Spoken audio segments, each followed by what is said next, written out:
Chicken pakora শুনলেই কেমন লোভ লোভ পায় আর খিদে খিদে পায়। আর সত্যি বলতে এরকমভাবে যদি বাড়িতে একবার চিকেন পকোড়া বানাও, এক নিমেষেই কিন্তু প্লেট খালি।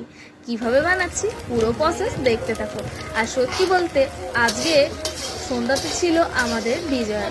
মিষ্টি খাওয়ার পর সবাই বায়না করলো যে চিকেন যখন বাড়িতে আনা আছে তাহলে একবার ঝাল ঝাল চিকেন পকোড়া হয়ে যাক।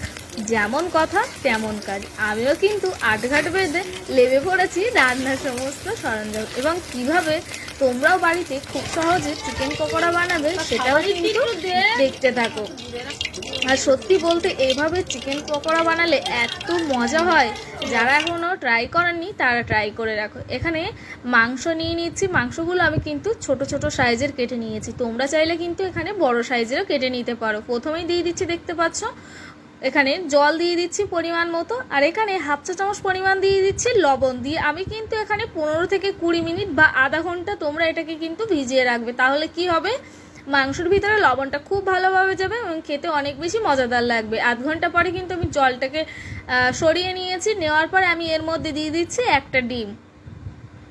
এবার দিয়ে দেবো কর্নফ্লাওয়ার, কারণ পকোড়া যদি মুচমুচে না হয় খেতে কিন্তু মজা লাগবে না। এবার দিয়ে দিচ্ছি পেঁয়াজ বাটা, তারপর দিয়ে দিচ্ছি আদা বাটা, এবার পরিমাণ মতো দিয়ে দিচ্ছি জিরে বাটা, দিয়ে দেবো লঙ্কা পরিমাণ মতো, দিয়ে দিচ্ছি লবণ, দিয়ে দেবো হলুদ গুঁড়ো, এবার দিতে হবে বেসন। এখানে আপনারা আপনাদের পরিমাণ মতো বেসনটা নিয়ে নেবেন।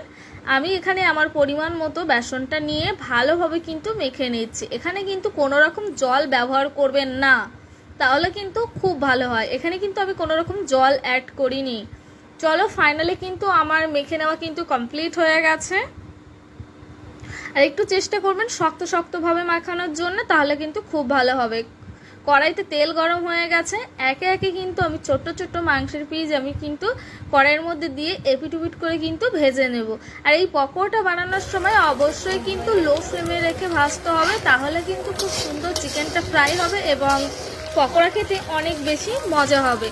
চলো, এক পিঠ হয়ে গেছে, তেমনিভাবে আরেক পিঠ কিন্তু আমি উল্টে দিয়ে ভালোভাবে কিন্তু ভেজে নেব। একটু সময় ধরে ভাজবেন। দেখতেই পাচ্ছ লাল লাল হয়ে গেছে। এবার কিন্তু আমি তুলে নেব।